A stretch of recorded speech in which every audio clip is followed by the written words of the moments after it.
So let me start with you, Ambassador Roos. Could you describe where you were and what you experienced when the earthquake first struck on March 11th, 2011, there in Tokyo, and then how you first responded, both emotionally and then in terms of your immediate actions you took after the initial reaction was over? We were preparing for the coming days when the earthquake struck, and it obviously built in incredible intensity. I think it went on for over 6 minutes. And quite frankly, there was a point in time where I think we all felt that the building was going to collapse.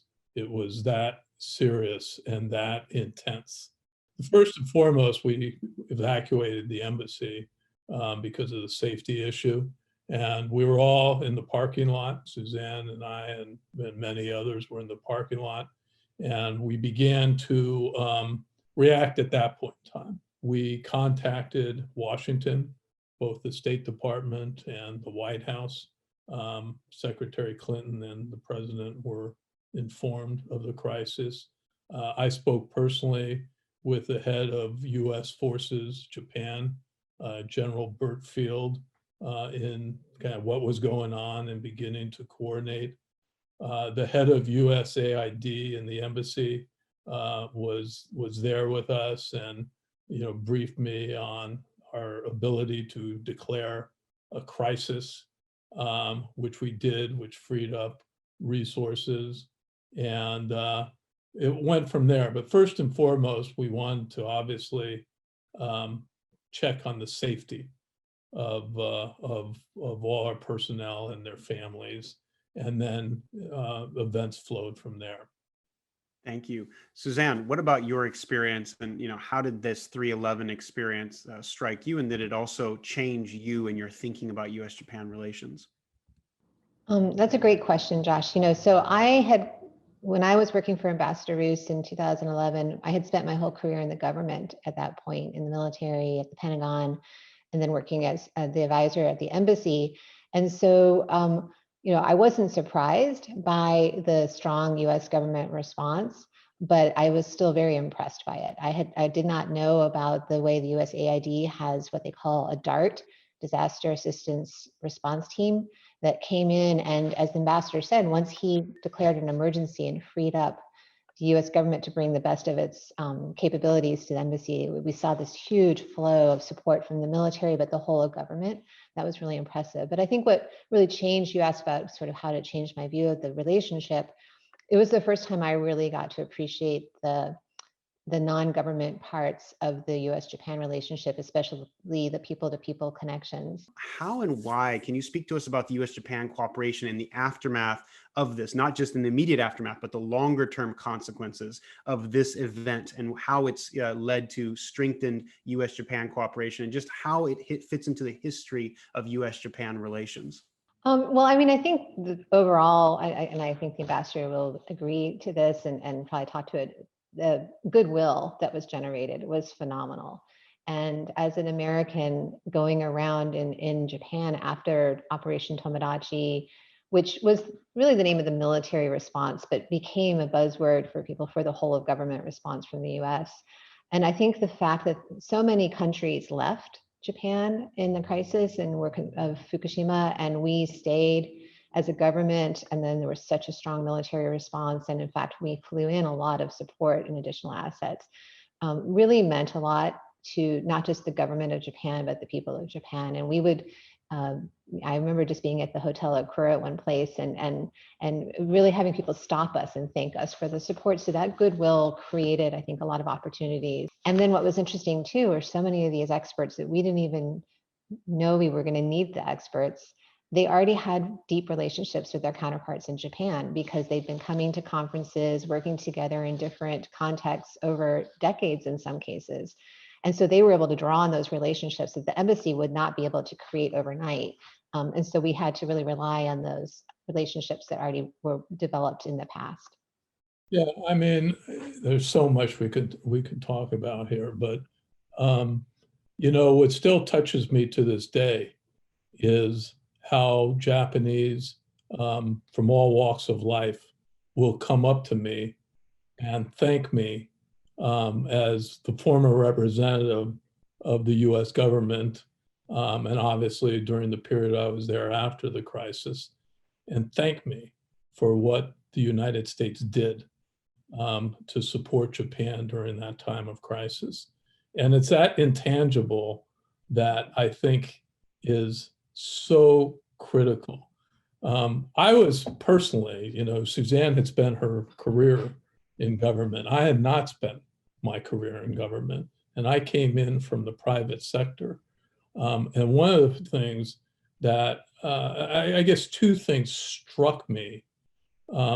Number one was the depth of the expertise that we were able to draw upon, not just the Tomodachi, Operation Tomodachi, the military part of the program, but as Suzanne said, our embassy grew by over 150 experts, deep expertise from all walks of government that came to help the Japanese. But it was deeper than that. They were human beings that cared so deeply about a country, a friend, an ally in crisis, and what they could do, how they could put to work their whole lives of building this expertise. So it was a very interesting dynamic at play where we had this ability to help in a really tangible way, but there was this incredible human connection that took place.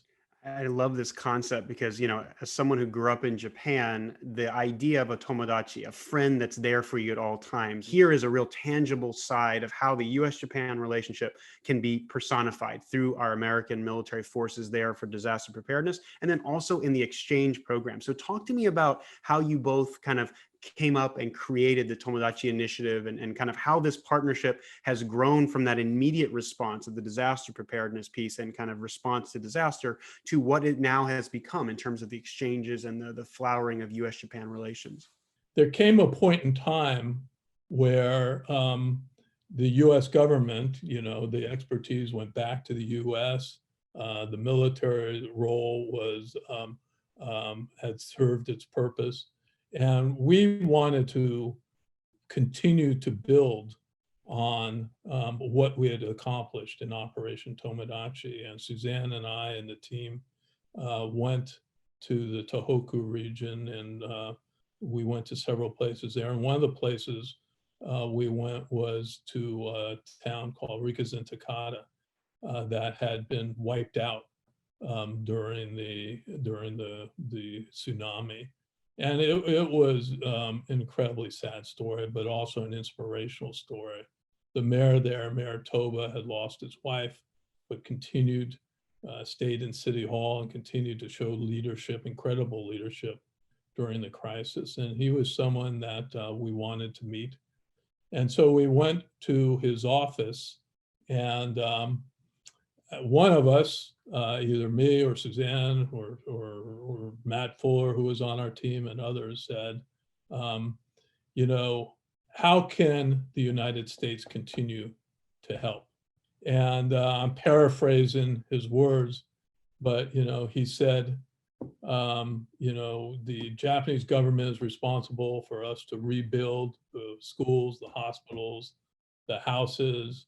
And he went on from there and he said, one thing that the United States can do is to try to find a way to provide hope to our citizens, and I believe he said our younger generation. And so we brainstormed after that, and we came up with the concept of the Tomodachi Initiative. I want to just mention as well that we had the opportunity to meet with some of the Jets who were in the region and had been there and stayed there during the crisis.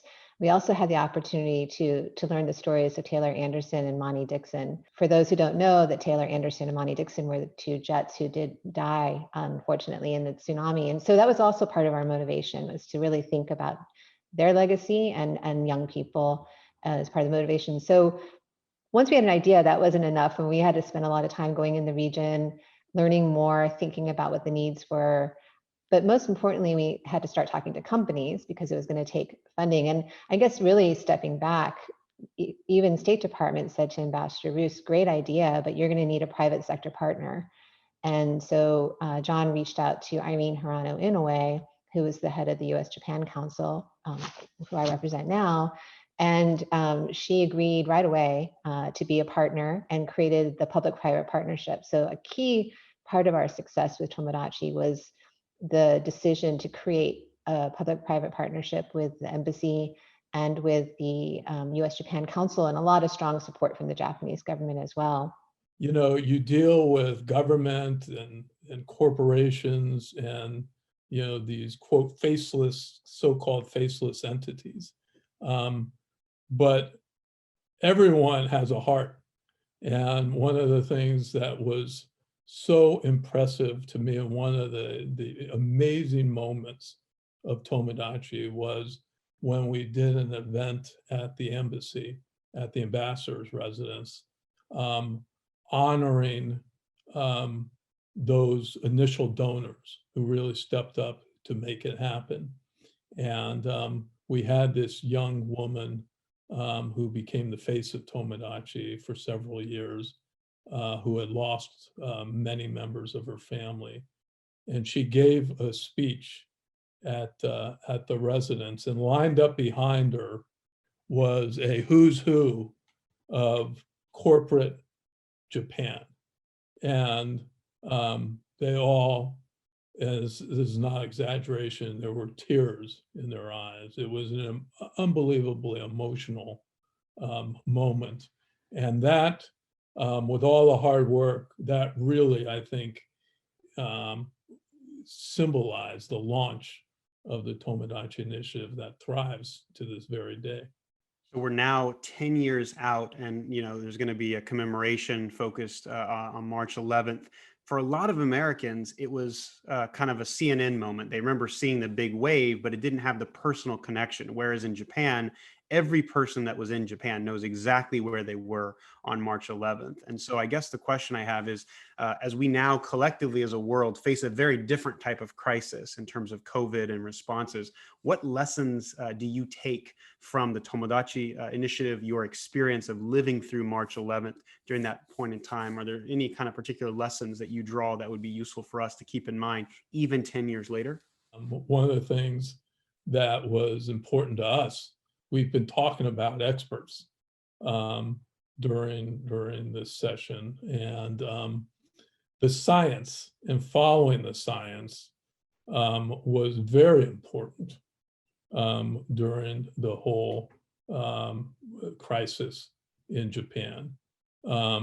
We didn't know, we were making decisions on the safety of Americans, the safety of Japanese, evacuation decisions. And a lot depended upon how that nuclear crisis unfolded.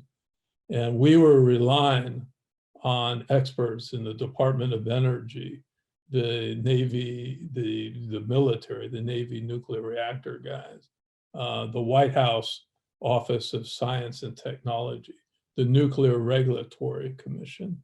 And we were getting daily briefings, more than daily briefings, and hearing the different views of how the science was going to play out.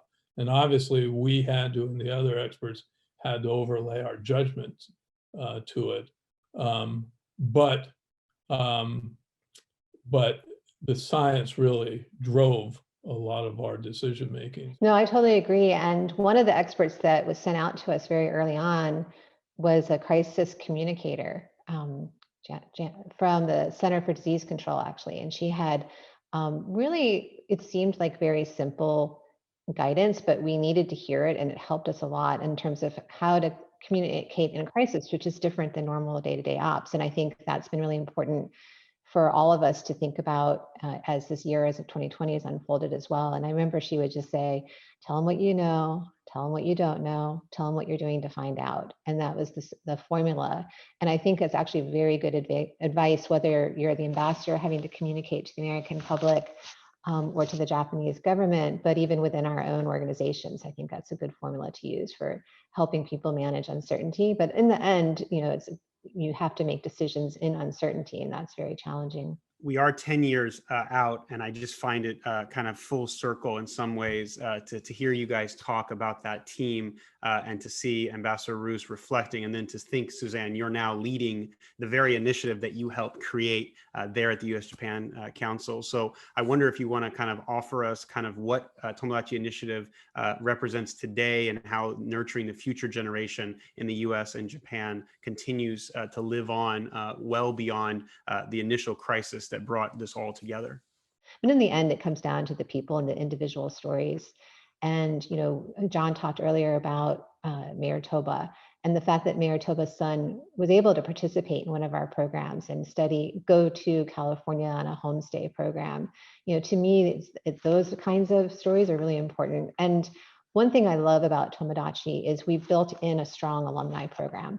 So it's not a one-time experience for the individuals. And ideally, after they have their first Tomodachi experience, then they can find ways to continue to stay involved as alumni in our programs, but also getting access to the whole other opportunities in the U.S. Japan space, whether it's becoming a JET teacher or so forth.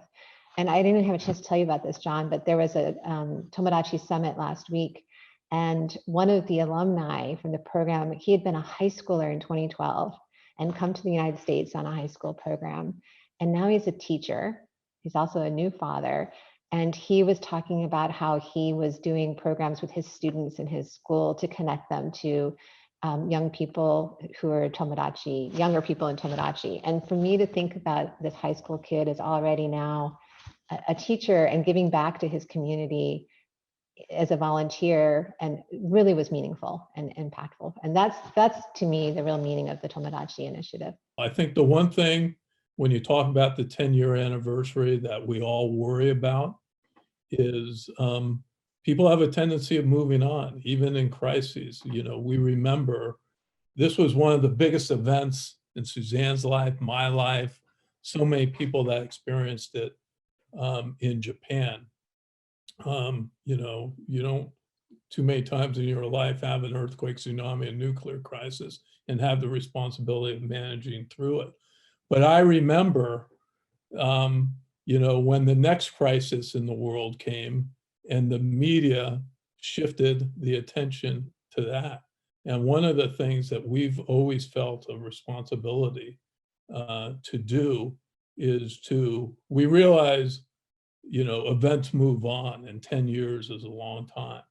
But that creates even the bigger challenge of continuing to build on the legacy that was created 10 years ago and to draw on your society and others that believe in the relationship to continue to strengthen these programs, because they are important. It gets back to the people-to-people connections that we've touched upon. I mean, the alliance between our two countries isn't phenomenal, but it's goes so much deeper than that. It's the connections between the people, and what you guys are doing at the Japan Society, what we're doing, all this is critical to the not only the relationship, but the area of the world that is going to drive the future of this century, the 21st century. I think that was particularly well said. So why don't I leave it there? Thank both of you, Ambassador John Roos, President Suzanne Basalla of U.S. Japan Council, but also Senior Advisor during this period of time, for sharing your thoughts and helping kick off the tea time for this series. Thank you again for your time. Good luck. Thanks for having us.